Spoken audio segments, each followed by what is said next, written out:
Muy buenas tardes. ¿Tienen su Biblia a la mano? Muy bien. Abrámosla en el libro de los Hechos, el capítulo 5. Hechos capítulo 5 y leemos a partir del verso 12 y hasta el final.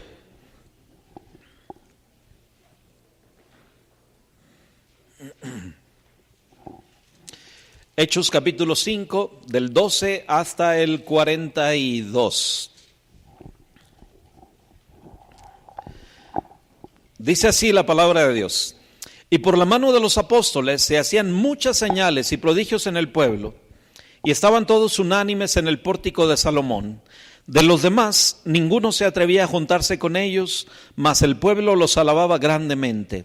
Y los que creían en el Señor aumentaban más, gran número así de hombres como de mujeres, tanto que sacaban los enfermos a las calles y los ponían en camas y lechos, para que al pasar Pedro a lo menos su sombra cayese sobre alguno de ellos. Y aun de las ciudades vecinas muchos venían a Jerusalén, trayendo enfermos y atormentados de espíritus inmundos, y todos eran sanados.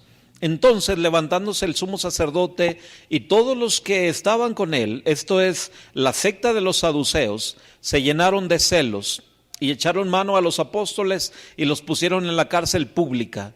Mas un ángel del Señor, abriendo de noche las puertas de la cárcel y sacándolos, dijo: id, y puestos en pie en el templo, anunciad al pueblo todas las palabras de esta vida. Habiendo oído esto, entraron de mañana en el templo y enseñaban. Entre tanto, vinieron el sumo sacerdote y los que estaban con él, y convocaron al concilio y a todos los ancianos de los hijos de Israel, y enviaron a la cárcel para que fuesen traídos. Pero cuando llegaron los alguaciles, no los hallaron en la cárcel. Entonces volvieron y dieron aviso diciendo: por cierto, la cárcel hemos hallado cerrada con toda seguridad, y los guardas afuera de pie ante las puertas, mas cuando abrimos a nadie hallamos dentro. Cuando oyeron estas palabras, el sumo sacerdote y el jefe de la guardia del templo y los principales sacerdotes dudaban en qué vendría a parar aquello. Pero viniendo uno les dio esta noticia: he aquí, los varones que pusisteis en la cárcel están en el templo y enseñan al pueblo. Entonces fue el jefe de la guardia con los alguaciles y los trajo sin violencia, porque temían ser apedreados por el pueblo. Cuando los trajeron, los presentaron en el concilio, y el sumo sacerdote les preguntó diciendo: ¿no os mandamos estrictamente que no enseñaseis en ese nombre? Y ahora habéis llenado a Jerusalén de vuestra doctrina, y queréis echar sobre nosotros la sangre de este hombre. Respondiendo Pedro y los apóstoles dijeron: es necesario obedecer a Dios antes que a los hombres. El Dios de nuestros padres levantó a Jesús, a quien vosotros matasteis colgándole en un madero. A este Dios ha exaltado con su diestra por príncipe y salvador, para dar a Israel arrepentimiento y perdón de pecados. Y nosotros somos testigos suyos de estas cosas, y también el Espíritu Santo, el cual ha dado Dios a los que le obedecen. Ellos, oyendo esto, se enfurecían y querían matarlos. Entonces, levantándose en el concilio un fariseo llamado Gamaliel, doctor de la ley, venerado de todo el pueblo, mandó que sacasen fuera por un momento a los apóstoles, y luego dijo: varones israelitas, mirad por vosotros lo que vais a hacer respecto a estos hombres, porque antes de estos días se levantó Teudas diciendo que era alguien. A este se unió un número como de 400 hombres, pero él fue muerto, y todos los que le obedecían fueron dispersados y reducidos a nada. Después de este se levantó Judas el Galileo en los días del censo, y llevó en pos de sí a mucho pueblo. Pereció también él, y todos los que le obedecían fueron dispersados. Y ahora os digo: apartaos de estos hombres y dejadlos, porque si este consejo o esta obra es de los hombres, se desvanecerá. Mas si es de Dios, no la podréis destruir. No seáis tal vez hallados luchando contra Dios. Y convinieron con él, y llamando a los apóstoles, después de azotarlos, les intimaron a que no hablasen en el nombre de Jesús, y los pusieron en libertad. Y ellos salieron de la presencia del concilio, gozosos de haber sido tenidos por dignos de padecer afrenta por causa del nombre. Y todos los días, en el templo y por las casas, no cesaban de enseñar y predicar a Jesucristo. Amén. Estamos estudiando algunas características de una iglesia saludable. Nos hemos detenido en la consideración de este capítulo 5 y estamos en este punto considerando lo que nos dice a partir del verso 12. Y por la mano de los apóstoles se hacían muchas señales y prodigios y en el pueblo y estaban todos unánimes en el pórtico de Salomón. Era un tiempo muy especial en que Dios estaba tratando con su iglesia.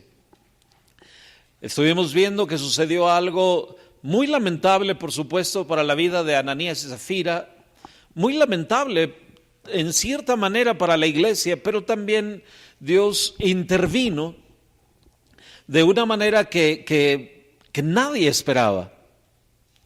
La Biblia nos testifica cómo Ananías y Zafira cayeron muertos y fueron sepultados. Y la Biblia nos hace ver, nos relata que eso trajo gran temor sobre toda la iglesia y sobre todos los que oyeron estas cosas. No un temor, no un de espanto, de miedo, no un horror, sino un alto respeto, una alta consideración para las cosas que eran de Dios, para los asuntos que eran sagrados, para la predicación del evangelio y todo lo que estaba sucediendo en aquella iglesia tan saludable. Dios interviniendo, y la Biblia nos dice en el Salmo 30, versos 4 y 5, Salmo 30, verso 4 y 5, cantad a Jehová, vosotros sus santos, y celebrad la memoria de su santidad, porque un momento será su ira, pero su favor dura toda la vida. Por la noche durará el lloro y a la mañana vendrá la alegría. Y eso fue algo que se manifestó realmente en aquella iglesia, en la iglesia primera. Un momento durando su ira. Un momento Dios interviniendo con su justicia y con su soberanía, haciéndose cargo de la vida de Ananías y Zafira, procurando la limpieza y la salud de aquella primera iglesia. Y la Biblia nos dice, por un momento dura su ira o será su ira, pero ¿qué, mis hermanos? Su favor dura toda la vida. ¿Cuánto le dan gloria a Dios por eso?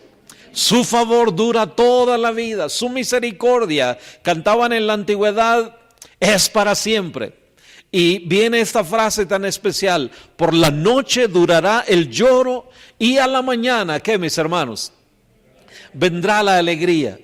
Y nosotros vemos que aquella medida tan drástica que Dios tomó en la primera iglesia trajo una bendición y un avivamiento muy especial en medio del pueblo de Dios. Si vuelve conmigo a Hechos 5:12, nos dice que Dios estaba manifestando su presencia, manifestando su poder. Y quiero llamar su atención esta mañana a 2 o 3 características de una iglesia saludable. Y la primera tiene que ver con que es una iglesia donde la presencia y el poder de Dios se manifiesta.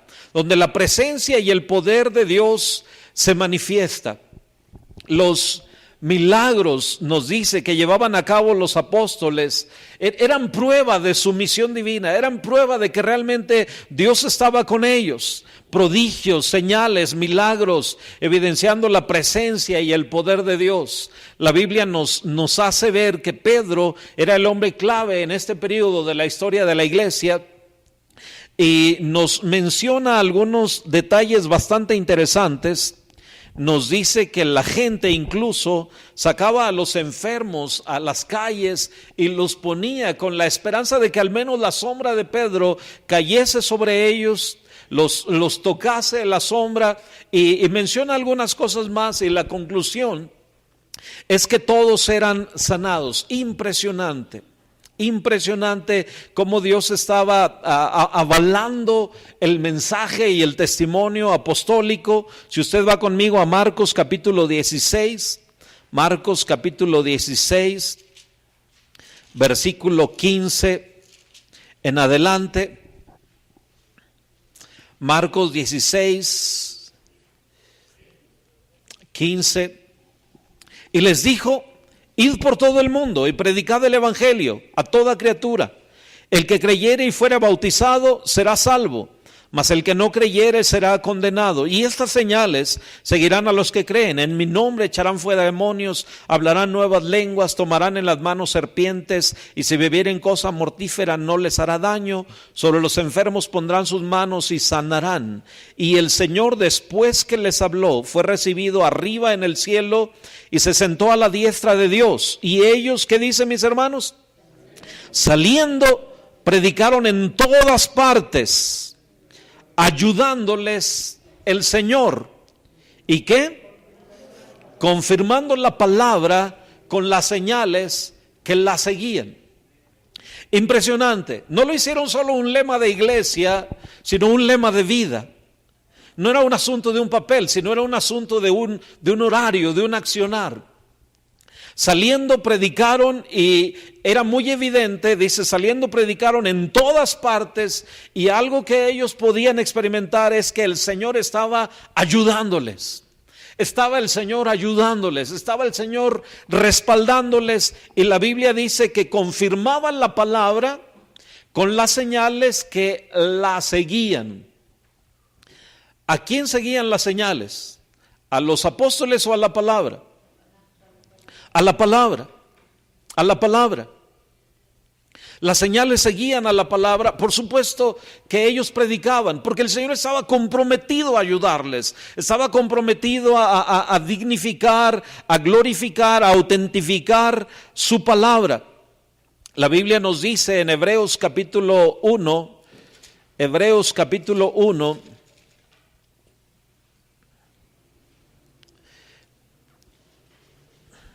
Hebreos capítulo 2, capítulo 2. Hebreos capítulo 2, versículos 1 al 4. Dice que por tanto es necesario que con más diligencia, que mis hermanos, atendamos a las cosas que hemos oído. ¿Qué pasa si no atendemos con diligencia a las cosas que hemos oído? Nos vamos deslizando, nos vamos enfriando. Y dice que es necesario que con más diligencia atendamos, y un argumento que da es que si la palabra dicha por medio de los ángeles fue firme y toda transgresión y desobediencia recibió justa retribución, ¿cómo escaparemos nosotros si descuidamos una salvación tan grande? La cual, habiendo sido anunciada primeramente ¿por quién, hermanos? Por el Señor, nos fue confirmada también ¿por quiénes? Por los que oyeron, testificando Dios juntamente con ellos, ¿cómo? Con señales y prodigios y diversos milagros y repartimientos del Espíritu Santo según su voluntad. Fue confirmada, fue autentificada por todas las señales. Algunos ven como un gesto muy prudente y muy sabio el consejo que dio Gamaliel a aquellos que pretendían exterminar a los apóstoles. Él les dijo, oigan, piénsenlo bien. Miren, antes se levantó, ¿se recuerda quién? Teudas, y juntó gente, y luego se levantó Judas el Galileo, y ambos juntaron gente que le seguían, los obedecían, pero murieron y sus grupos fueron dispersados. Dice, no vaya a ser que estos sean de Dios. Aparten su mano de ellos. No nos vayamos a hallar luchando contra Dios, porque si esta obra es de Dios va a permanecer, y si no, entonces va a pasar. Algunos lo ven como un consejo muy sabio, muy prudente, pero era un consejo temeroso, el de Gamaliel. ¿Cómo decir si esta obra o si este consejo es de Dios? ¿Qué no estás viendo? ¿Qué no estás oyendo? ¿Qué no estás informado? ¿Qué no has estudiado las cosas? ¿Qué no has meditado en todo lo que está sucediendo?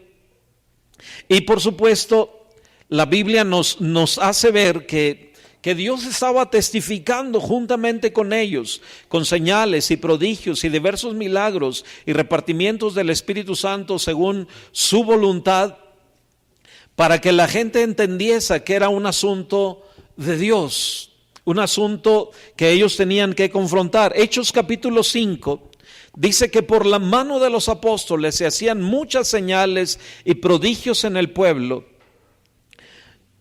Interesante que después de la muerte de Ananías y Zafira, los apóstoles siguieron haciendo milagros. La multitud se congregaba en el sitio más espacioso que había en aquel templo. La Biblia lo denomina el pórtico de Salomón. De alguna manera, el exterminio de Ananías y Zafira, de gente que había sido hipócrita, hacía y normalmente debería hacer, cuando sucede que los creyentes sinceros se sientan todavía más unidos entre sí. Y por supuesto también que los que habían permitido que la casa de Dios se convirtiese en un mercado, no tuvieran poder para expulsar de ahí a quienes predicaban el evangelio y sanaban a los enfermos. Era un tiempo de una sensación de la presencia de Dios muy vívida, muy real. Una manifestación del poder de Dios que los hombres no se asociaban a la ligera, no se juntaban a la ligera con los hermanos. Si se fija ahí en el verso 13 de los demás, ¿qué dice? Ninguno se atrevía a juntarse con ellos, mas el pueblo, ¿qué dice, mis hermanos? Los alababa grandemente. Era tan manifiesta, tan real la presencia de Dios, tan serio aquello que la gente no lo hacía a la ligera, respetaba, alababa grandemente a la iglesia y muchos de ellos se convertían al Señor. Dice en el verso 14 que los que creían en el Señor aumentaban más, gran número así de hombres como de mujeres, creyendo en el Señor. En lugar de alejarse por el terror que suscitó el castigo de Ananías y Zafira, se sintieron muy animados a entrar a una congregación donde se guardaba una disciplina tan estricta. La presencia de Dios era tan real. Nos dice que la gente sacaba a sus enfermos a las calles, en lechos, en camillas, y testifica aquí, algunos comentaristas dicen simplemente que la gente creía que la sombra de Pedro tenía poder para sanarlos y entonces ellos asumían eso. El sentido bíblico no es así. Y una de las razones por las que creo que es literal es el hecho de que Pedro andaba a la luz de Dios, proyectaba la sombra. Al recibir la luz de Dios, al andar en luz con Dios, él proyectaba esa sombra de tal manera que había una gracia y un poder de Dios fluyendo en todo su entorno. La Biblia nos testificará más adelante que algunas personas llevaban los pañuelos de Pablo y por alguna razón soberana de Dios, dice que muchos eran sanados a través de ello.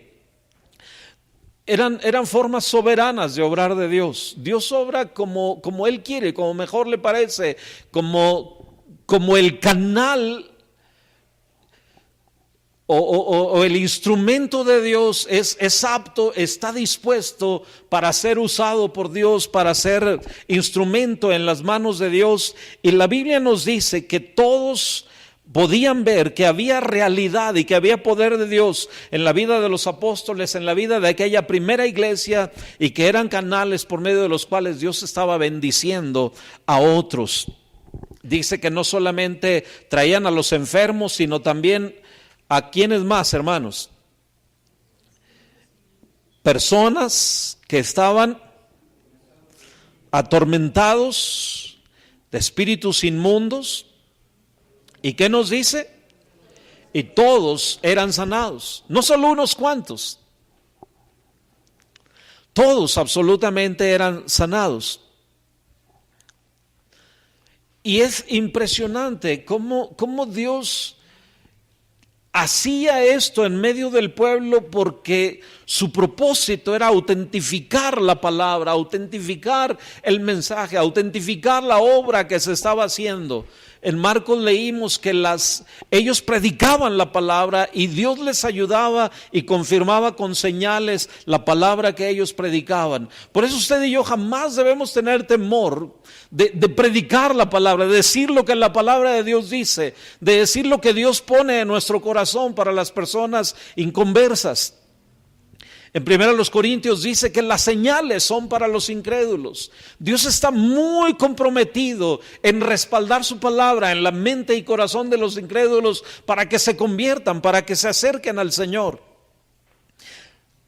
Probablemente a usted le pasa como a mí, que siento de Dios decir algo y de repente digo o pienso, y si yo le digo esto, y si luego no pasa, y si yo le hago creer esto, ¿y qué tal si luego se decepciona? ¿Le ha pasado eso? Algunos se ríen de nervios, ¿no? Diciendo, híjole, a mí también. Pero usted diga la palabra. Usted hable la palabra. No la que se le ocurra, no la que se le antoje, pero sí la que Dios ponga en su corazón. Los apóstoles, cuando les preguntaron por todo eso, decían, nosotros somos testigos y el Espíritu Santo con nosotros. Cuando usted y yo predicamos, no estamos solos. Cuando usted y yo hablamos, no estamos hablando solo por hablar. Dice que el Señor les ayudaba. Algunos dirán, bueno, a los apóstoles. ¿A usted no? ¿Cuántos han sentido la ayuda de Dios? ¿Cuántos no han sentido la ayuda de Dios, pero como quiera hablan? Y de repente se dan cuenta que funciona, que hay un poder de Dios inherente en su palabra, que no está en juego su reputación, su habilidad o la mía, sino la fidelidad de Dios en cumplir sus promesas. Yo no sé cuántas veces usted o yo nos habremos sentido desanimados, nos habremos sentido bajos de pila y sin mucha autoridad para hablar, pero Dios se ha manifestado y Dios ha intervenido y Dios ha glorificado su palabra. Por eso no dependa de sus sentimientos, no dependa de sus emociones. La Biblia dice que el justo por su fe vivirá. Así que crea en el Señor. Dice que en la medida que ellos estaban avanzando, gente estaba convirtiéndose, estaba respondiendo al Señor, y la palabra, la doctrina que predicaban era autentificada como de origen divino. No era solo una fantasía, no era solo un fanatismo, no eran solo cuentos, era evidente, era manifiesto. La gente no abrazó ideas solo por abrazarlas. Era muy, muy real. Hoy en día nosotros tenemos cada rollo y la gente pone su fe en ello, en piedras, en cristales, en la posición de la cama, en monedas bajo las patas de la cama, en ciertos atuendos, en ciertas cosas, no sé cómo calificarlo. Pero cuando uno oye lo que la gente cree, uno dice, ¿cuándo y cómo cambiamos una palabra tan confiable por los cuentos y rollos de la gente? Cuando aún muchos cristianos han abrazado supercherías y engaños por la palabra fiel y verdadera de Dios. Y muchas veces se cumple lo que el profeta diría en el Antiguo Testamento: me dejaron a mí fuente de aguas vivas, y cavaron para sí cisternas rotas. ¿Sí sabe qué es una fuente de aguas vivas? Usted está escarbando y de repente pega y sale el chorro. No es solo que empieza así a surgir agua, sino que sale el chorro. Y es la idea que Dios nos pone: me dejaron a mí, que soy una fuente de aguas vivas. Y empezaron a hacer sus cisternas rotas que no retienen agua. La doctrina apostólica Fue confirmada con las señales, con los prodigios, con los milagros, con todo aquello. Y la Biblia dice que como resultado muchos le dieron crédito al Evangelio y se añadieron a la iglesia. Pero por supuesto, una iglesia donde el poder y la presencia de Dios se manifiesta es una buena cualidad, pero obligadamente viene una siguiente. Una iglesia saludable provoca reacciones, algunas a favor, otras en contra. Cuando Dios se manifiesta, lleva a la conversión de personas por una parte, pero también lleva a una oposición por la otra, y así vemos que sucedió aquí. En el verso 17, lo habrá percibido ya, dice que levantándose el sumo sacerdote, ¿y quiénes? Todos los que estaban con él. Esto es que, mis hermanos, la secta de los saduceos se llenaron de celos. ¿Quiénes eran los saduceos? Los saduceos. Y me parece sumamente interesante que en el liderazgo espiritual de Israel hubiese posiciones tan contrarias, tan opuestas. Había los fariseos, había los escribas y había los saduceos. Pero es impresionante cuando nosotros pensamos que los saduceos tomaban parte en las decisiones, parte en los acuerdos, parte en las determinaciones, pero ellos tenían una mente dominada por el materialismo, dominada por ciertas cosas. ¿Se recuerda qué creían los saduceos? Los saduceos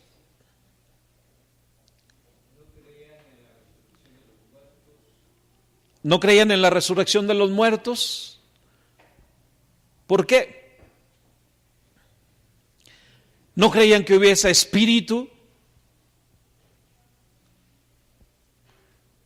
Creían que todo estaba en esta vida, todo dependía de las cosas que vemos y se acabó. Algunos comentan que fue una desviación de un concepto que aparentemente el fundador de ellos, un tal Sadoc, había él compartido un pensamiento que luego fue, según algunos, malinterpretado. Sadoc sería el inspirador de uno de los poetas contemporáneos que decía que debíamos amar a Dios aunque no hubiese cielo, aunque no hubiese infierno, que debíamos amar a Dios simplemente por el hecho de amarlo, no por el interés de una vida futura, de algo mejor, sino simplemente por un compromiso serio con Él. Algunos afirman que Sadoc creía en las cosas espirituales, que creía en la eternidad, pero él estaba tratando de darle ese giro a las personas para que tuvieran un amor sin condición a Dios. Algunos historiadores piensan que fueron tergiversando sus pensamientos hasta llegar al punto de afirmar como escuela que no había espíritu, que no había alma, que no había más allá, que no había cielo, que no había infierno, que no había resurrección de los muertos, que todo era cuestión de esta vida. Y por supuesto ellos estaban furiosos. La Biblia nos testifica cuál era el motivo oculto. No era solo una cuestión de acuerdo o no con la doctrina, sino era una cuestión, si se fija en el verso 17, al final, que se llenaron de ¿qué? De celos. ¿Por qué? ¿Por qué se llenaron de celos? Tanto el sumo sacerdote, probablemente Caifás, y sus amigos saduceos. ¿Qué estaba pasando en Jerusalén? ¿Qué estaba pasando en los pueblos aledaños? Hemos visto cómo los discípulos de Jesús, por supuesto considerados por ellos como una bola de fanáticos, de iletrados, ejercían tanta influencia sobre el pueblo. Los saduceos estaban encabezando esto porque eran los principales enemigos del Evangelio de Cristo, ya que el Evangelio de Cristo confirmaba la resurrección de Cristo, confirmaba el estado futuro y ellos lo negaban. Y la Biblia nos dice que se llenaron de celos, se llenaron de envidia al ver los milagros que hacían y el favor que adquirían entre el pueblo. estaban un tanto resentidos, se sentían amenazados porque habían sido por años, por generaciones, habían sido los líderes exclusivos, los líderes religiosos exclusivos del pueblo. Los saduceos particularmente menospreciaban toda enseñanza tocante a la resurrección del cuerpo porque ellos lo negaban de una manera rotunda. Y vean lo que hicieron, cómo actuaron contra los apóstoles. A partir del verso 18, echaron mano a los apóstoles y los pusieron en la cárcel pública. Por supuesto, se pusieron su máscara de hipocresía. Ellos no dijeron, vamos a apresarlos porque nos están ganando el mandado. Vamos a apresarlos, vamos a encarcelarlos y los vamos a juzgar, los vamos a exhibir públicamente porque ya casi no tenemos gente y todos se están yendo con ellos. No enarbolaban eso. Normalmente la gente envidiosa no pone sus verdades sobre la mesa, simplemente va a tratar de justificarse. Ellos eran incapaces de encarar a los apóstoles de otra manera que no fuera por la fuerza, así que los hacen arrestar y los hacen encarcelar. Se recuerda la vez pasada cuando Pedro y Juan comparecieron ante el Sanedrín, se conformaron con amenazarlos. En el 4:21 del libro de los Hechos, ellos entonces les amenazaron y les soltaron, no hallando ningún modo de castigarles por causa del pueblo, porque todos glorificaban a Dios por lo que se había hecho, pero ahora simple y sencillamente los encarcelan a todos. Y la idea era frenar la obra que ellos estaban haciendo. La idea era intimidarlos, meterles miedo. Y por supuesto la idea era desacreditarlos, exponerlos a la vergüenza pública. Exponerlos, y la Biblia nos dice que ellos sufrieron afrenta por causa del nombre de Cristo. Pero aún así estaban gozosos. Dios mediante, en el próximo mes nos vamos a detener para preguntarnos qué era lo que había en la mente y corazón de los apóstoles para estar sobrellevando y enfrentando todo esto. La Biblia nos dice que los encarcelan, los pusieron en la cárcel pública, verso 18. No nos dice que hayan sido a uno o dos, sino simple y sencillamente dice que lo hicieron con los apóstoles, los pusieron en la cárcel. ¿Qué es lo que pasó entonces? Verso 19. Mas un ángel del Señor, abriendo de noche las puertas de la cárcel y sacándolos, dijo: id y puestos en pie en el templo, anunciad al pueblo todas las palabras de esta vida. Qué interesante. Vino un ángel del Señor de noche y los libró. La Biblia dice que abre la cárcel, no sé si los hizo invisibles o no, no dice que se esfumaron o que fueron traspuestos. Abre la cárcel, los saca y los guardas ni cuenta se dieron. Y era que Dios tenía un propósito y un plan muy especial para con aquella nación. Más adelante nos daremos cuenta que no siempre las cárceles se abrieron. Más adelante nos daremos cuenta que no siempre los apóstoles fueron librados. De hecho, cuando lleguemos a Hechos 12 nos daremos cuenta que Jacobo fue muerto a espada. Pedro fue liberado otra vez, pero no era siempre, no era cada vez. Sin embargo, Dios estaba dando a la nación otra oportunidad de oír el mensaje de salvación. Estaba dando otra oportunidad a los líderes religiosos de tratar con su orgullo, de ser confrontados con la verdad de Dios y darles la oportunidad de que se arrepintieran.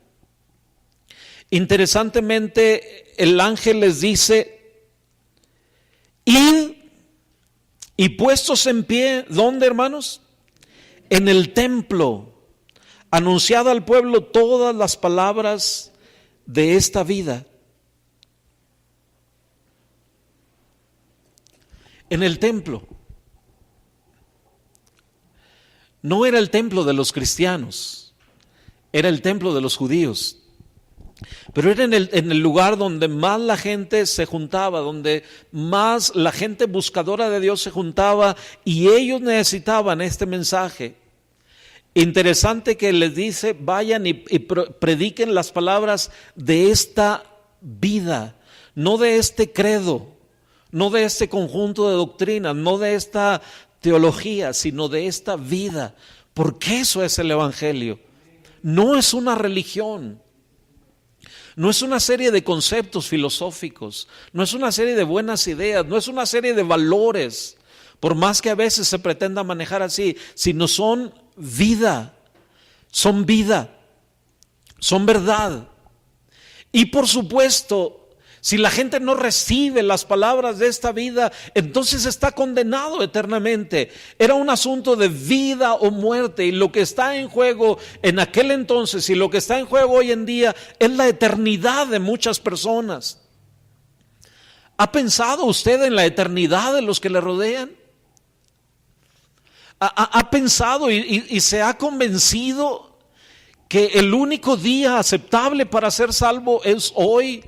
A veces posponemos asuntos evangelizadores con nuestras familias, posponemos asuntos de evangelización con nuestros amigos, pero son las palabras de esta vida a la que la gente puede tener acceso y está en juego su eternidad. Por eso déjeme llamarle la atención a esto y terminamos. Una iglesia saludable es una iglesia que comparte el mensaje de Dios sin importar dolor, sin importar cansancio, sin importar oposición. Probablemente los apóstoles podrían haber dicho, pues hemos batallado y hemos sufrido, estamos bajo un estrés severo, estamos bajo una amenaza severa, necesitamos unas vacaciones. Verso 20 y 21, id. Y puestos en pie en el templo, anunciad al pueblo todas las palabras de esta vida. Habiendo oído esto, ¿qué dice, mis hermanos? Entraron de mañana en el templo y enseñaban. Entraron de mañana en el templo y enseñaban. Qué impresionante esto, ¿no? ¿Qué había en sus corazones? ¿Qué pasión dominaba sus mentes, sus almas? Que les hacía salir de la cárcel, levantarse temprano, ir a donde los habían arrestado, a hacer aquello por lo cual los habían arrestado, y sabían que sus vidas estaban en riesgo. Lo sabían. Sorprende, y a lo mejor por eso nos quedamos serios, cuando la carta informe de Fernando,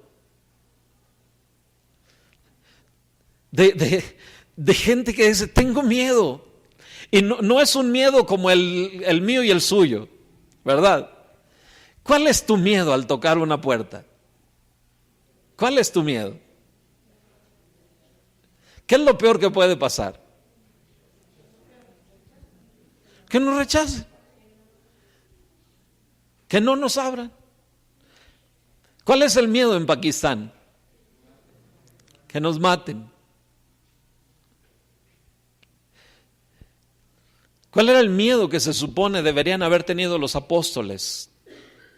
Que van y los sacan de la cárcel, les dice el ángel del Señor, váyanse al templo, vayan y anuncien las verdades de esta vida, vayan y prediquen. No creo que haya sido lo único. Yo creo que el Señor les dijo, yo estoy con ustedes, no se acobarden.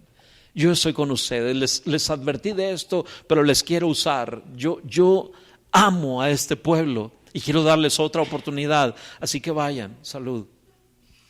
Vayan y háganlo. Y es algo que usted y yo necesitamos tener en nuestra mente y corazón.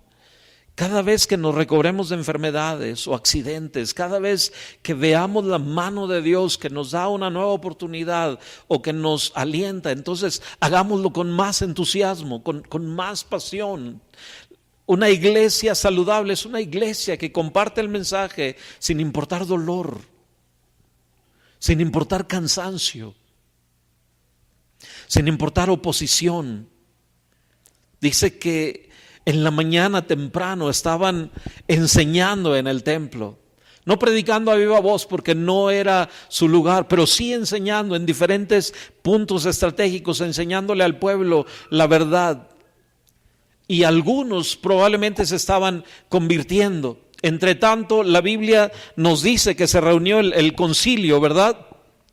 Versículo 21 también, la parte B. Entre tanto, mientras eso sucedía, dice, vinieron el sumo sacerdote y los que estaban con él y convocaron al concilio y a todos los ancianos de los hijos de Israel y enviaron a la cárcel para que fuesen traídos. Pero cuando llegaron los alguaciles, ¿qué dice, mis hermanos? No los hallaron en la cárcel. Entonces volvieron y dieron aviso diciendo, por cierto, la cárcel hemos hallado cerrada con toda seguridad y los guardas afuera de pie ante las puertas, mas cuando abrimos, ¿qué, mis hermanos? A nadie hallamos adentro. Por supuesto deben haber preguntado a los guardas, ¿no? Si estuvieron despiertos toda la noche, si vieron que algo había pasado. Todo estaba en buen orden, pero los presos habían desaparecido, las puertas bien cerradas, los guardas en su puesto, pero los reclusos no estaban. Y debe haber sido tremenda sorpresa que les embargó a los líderes cuando descubrieron que sus prisioneros se habían escapado. Le insisto en esto para que no tenga una idea equivocada, una idea parcial. La liberación no siempre es el plan de Dios. Yo esta semana estaba viendo una película de un pastor en los tiempos del gobierno nazi, Dietrich Bonhoeffer. Estaba viendo su película. A un mes de ser liberados, a un mes de ser derrocado Adolfo Hitler, este santo hombre de Dios es ahorcado. Y uno a veces dice, ¿por qué? ¿Por qué unos sí? ¿Por qué otros no? ¿Por qué en ocasiones sí? ¿Por qué en otras no? Y la Biblia simple y sencillamente dice que lo que le importa al cristiano es que Dios sea glorificado. Se recuerda Pablo, el apóstol, decía, para mí el vivir es Cristo, el morir es ganancia. Y dice que su anhelo y su esperanza era en nada ser avergonzado, sino glorificar a Dios, o por la vida que vivía, o por la muerte que iba a enfrentar en el tiempo de Dios. El asunto es que en esta ocasión, en Hechos capítulo 5, la Biblia nos dice que fueron liberados. Fueron liberados. Dice que el verso 24, cuando oyeron estas palabras, el sumo sacerdote y el jefe de la guardia del templo y los principales sacerdotes dudaban en qué vendría a parar aquello. Pero viniendo uno les dio esta noticia: he aquí los varones que pusisteis en la cárcel están en el templo y enseñan al pueblo. Entonces fue el jefe de la guardia con los alguaciles y ¿qué, mis hermanos?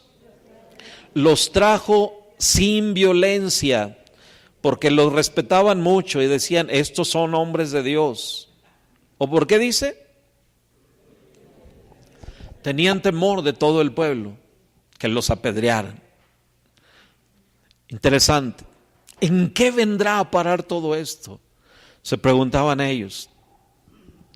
¿Hasta dónde va a llegar este movimiento popular?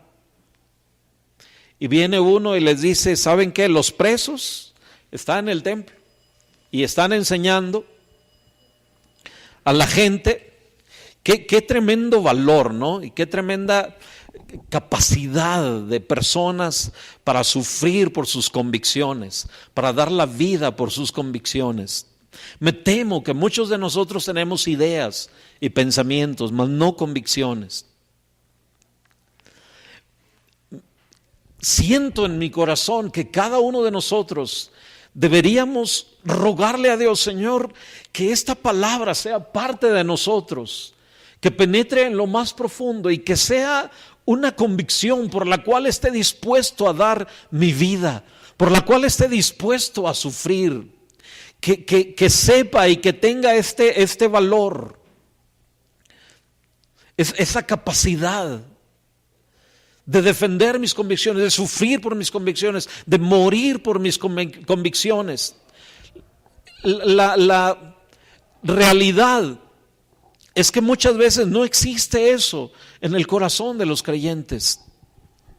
La Biblia nos dice que los trajeron sin violencia y no sé qué era de más admirar, si la mansedumbre de los apóstoles para no provocar una revuelta o la terquedad de los enemigos, de decir, no, como quiera los traemos, como quiera les hacemos que comparezcan, y presentaban 3 cargos. Primero, y no lo voy a desarrollar, ya timbraron, desobedecer las órdenes de la autoridad. Segundo, extender falsas doctrinas en el pueblo. Y tercero, tener un deseo de venganza contra ellos. Pero leamos simplemente lo que dice y le anuncio lo que vendrá en las próximas semanas. Versículo 28, 27 en adelante. Cuando los trajeron, los presentaron en el concilio, y el sumo sacerdote les preguntó diciendo: ¿no os mandamos estrictamente que no enseñaseis en ese nombre? Y ahora habéis llenado a Jerusalén de vuestra doctrina, y queréis echar sobre nosotros la sangre de este hombre. Respondiendo Pedro y los apóstoles dijeron: es necesario obedecer a Dios antes que a los hombres. El Dios de nuestros padres levantó a Jesús, a quien vosotros matasteis colgándole en un madero. A este Dios ha exaltado con su diestra por príncipe y salvador, para dar a Israel arrepentimiento y perdón de pecados. Y nosotros somos testigos suyos de estas cosas, y también el Espíritu Santo, el cual ha dado Dios a los que le obedecen. En las próximas semanas, próximo mes, nos detendremos a considerar, porque lo estaba pasando así muy por alto, muy generalizado. En el próximo mes estaremos considerando al Cristo de la iglesia primitiva. ¿Por qué ellos estaban tan comprometidos con Cristo, con la persona de Cristo? Estudiaremos algo sobre el mensaje que la iglesia primitiva proclamaba. Quisiera estar muy convencido que cada uno de nosotros conocemos realmente a Cristo. Quisiera que cada uno de nosotros pudiera idealmente abrazar esa pasión, abrazar ese compromiso que los apóstoles tenían con Jesucristo y con su mensaje. Pero si no, al menos que podamos entender que no era un fanatismo ciego, sino que era una convicción, era una pasión, algo que se extraña en las iglesias modernas. Hemos perdido la pasión, hemos perdido la entrega, y nuestras iglesias se caracterizan por servir al Señor en el tiempo libre. Nuestras iglesias se caracterizan por servir al Señor si no estamos cansados, si no nos sentimos mal, si tenemos ganas, si no vienen visitas más importantes, si no hay asuntos más importantes. Cuando el Señor sigue diciendo este mensaje son palabras de vida, no las das, estás matando gente. Estás contribuyendo a que gente se pierda. Le das prioridad a otras cosas. Es por eso que no hay una iglesia saludable. Y que Dios nos ayude en conocer verdaderamente a Cristo.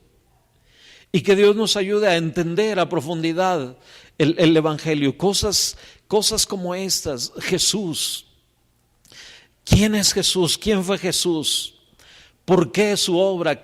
¿Cuáles son las implicaciones de toda su obra en la cruz?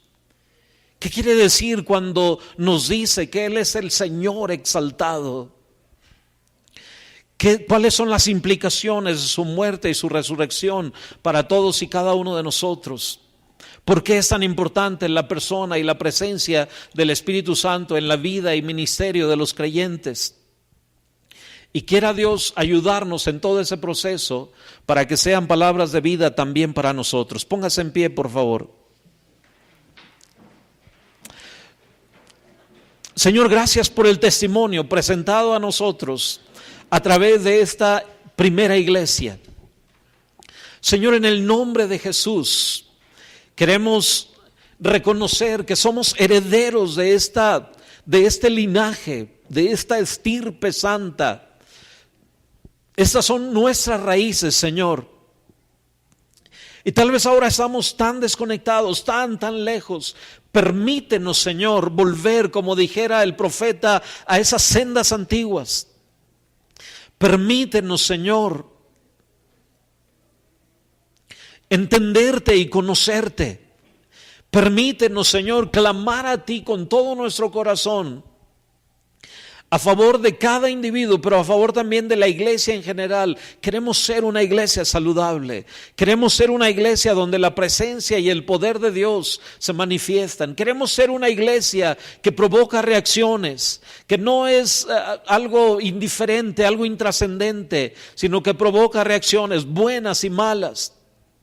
Señor, queremos ser una iglesia que comparte el mensaje. Y Padre, si tu Espíritu Santo nos está guiando como yo creo, entonces danos bendición en las próximas semanas, de tal manera que nos posicionemos del Cristo de la Biblia y del mensaje de Cristo que es de vida eterna. Ayúdanos a cada uno de nosotros y concédenos esa gracia de ser una iglesia saludable, Señor. Da tu bendición a cada uno. Y Padre, que en la medida que obedecemos tu palabra, se confirme, Señor, lo que tu palabra dice. Serás bendito en el campo, serás bendito en la ciudad, serás bendito en tu entrar y su salir, en tu salir. No pedirás prestado, sino prestarás a otros. Te pondrá Jehová por cabeza y no por cola. Señor, que seamos obedientes y que venga toda suerte de bendición espiritual sobre esta iglesia, sobre los ausentes, sobre todo el pueblo de Dios ahora y siempre. Y Señor, que tu iglesia sea restaurada a las glorias del primer siglo, haciéndolo real en este presente siglo malo, Señor, para que el mundo te conozca, para que tu nombre sea glorificado. No estamos pidiendo éxito o prosperidad, estamos pidiendo la manifestación de tu presencia y que nos hagas fieles a ti, Señor. Ayuda y bendice a tu pueblo y que tu luz ilumine el rostro de cada quien en esta semana y que por tu gracia y para tu gloria tus hijos sean guardados fieles a ti. Líbranos del mal y del malo para tu gloria y que andemos, Señor, bajo tu señorío ahora y siempre en el nombre de Jesús. Amén. Amén. Dios les bendiga, hermanos. Dios les guarde. Gracias.